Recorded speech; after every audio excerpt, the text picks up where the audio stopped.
It's strange how we pick up certain expressions. From the time I was a little kid, one of the worst forms of derision was to be called chicken. The quickest way to get a fight started was to use this name against a target of ridicule.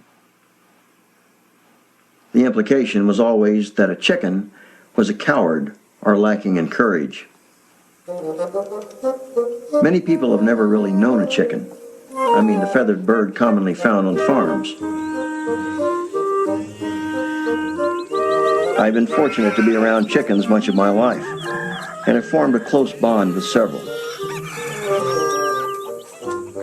One of the more memorable was Liza. Liza was a Japanese silky bantam. She was about half the size of the average barnyard hen, but big in her love for life, as well as her unfailing determination.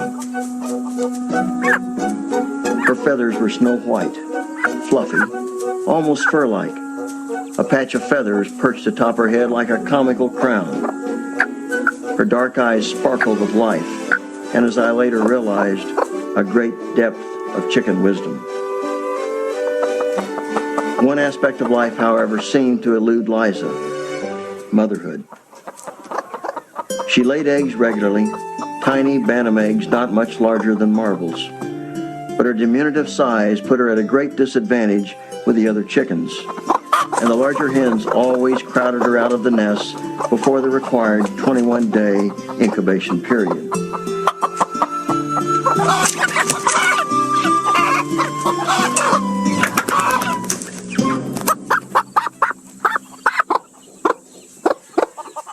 As the new mothers would introduce their brood to the real world, Liza would attempt to take over the duties of mother.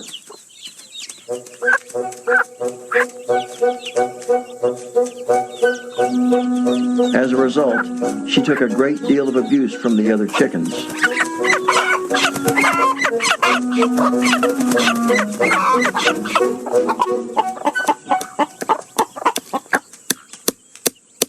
I felt a compassion for Liza, sensing how desperately she wanted to experience motherhood.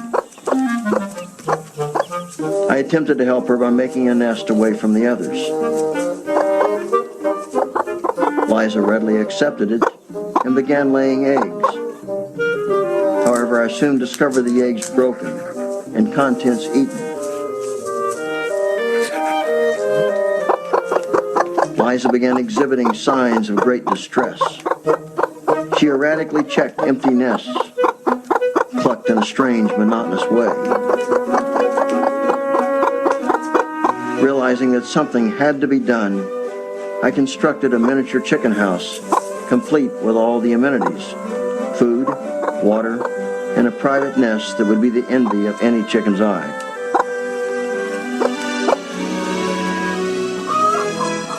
Liza settled into her new home and immediately began depositing eggs in the nest at the rate of 1 a day until she had 6. She then went into the setting mode, plucking feathers from her breast to line the nest and expose her warm, moist skin to the eggs. Finally, the eggs began to hatch. The baby chicks were unbelievably small. It was difficult to count them, for they seemed to disappear almost immediately into the fluffy feathers beneath Liza's wings and breast. And never was a mother more devoted, more thrilled, or more suited to the task at hand. Liza was fairly glowing with the pride and joy of motherhood. I kept the little family in their confined space for a few days, reluctant to allow them out into the real world filled with so much danger. Liza pleaded with every motion of her body to take her new family out into the world. She paced back and forth at the door until I gave in and opened their lives to a world filled with green grass, the warm, moist earth, and more juicy bugs than most of us care to know about.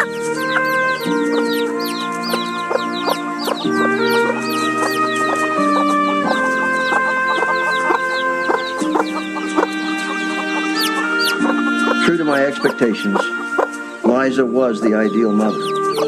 She showed her little family the very best places to search for seeds and grain.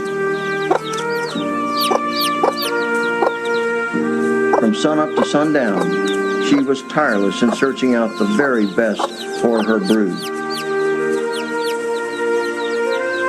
I felt quite good about the perfection of it all, the absolute order in God's universe, the demonstration of life as it should be.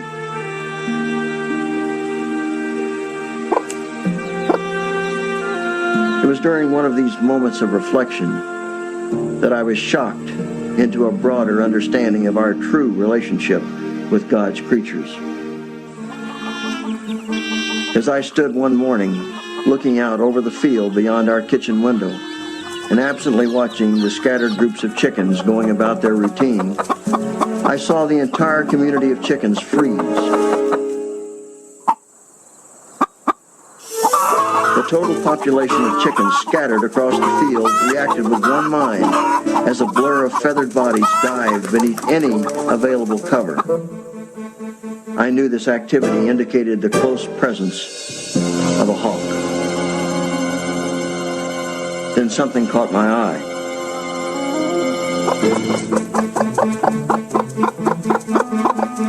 I saw the look of panic in Liza's dark eyes as she started to run for the overhang of the chicken house. Suddenly, the same thought struck us both. They're babies. I vicariously lived the agonizing moment with Liza as she broke stride and turned back to the 6 tiny chicks, still pecking in the grass, oblivious in their infancy to the event happening around them. With one command from Liza, the babies instantly rushed beneath her outstretched wings. I've tried to interpret the expression I saw come over her. Was it resignation? Perhaps surrender? Or was it releasing and putting the outcome into the hands of a higher power?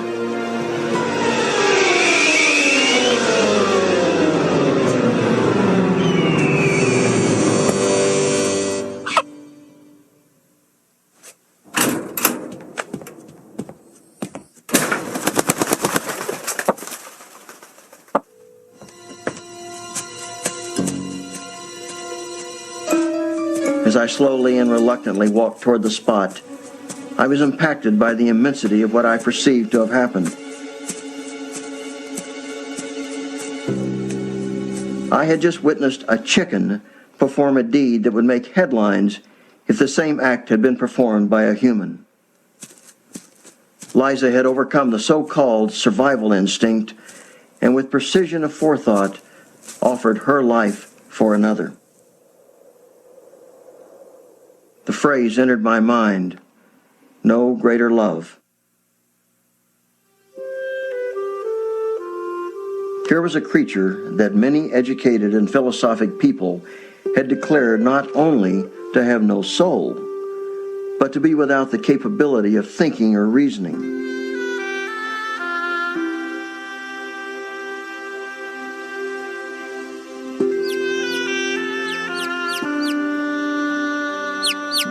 Yet Liza had performed the supreme, heroic, and selfless act.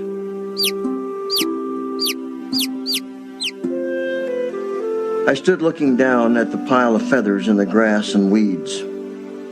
As I touched the mound of feathers, a startling and unexpected thing happened. Apparently misjudging the depth and thickness of her coat, the hawk had missed.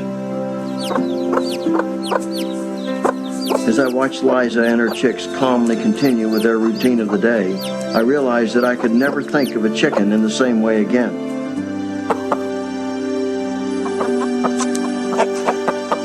Not everyone will have such a dramatic decision as Liza.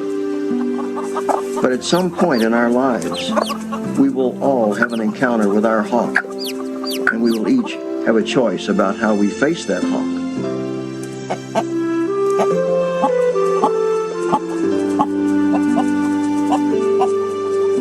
I believe that I was set an example, and I hope to confront any situation with the grace, dignity, and confidence in God that I witnessed in Liza.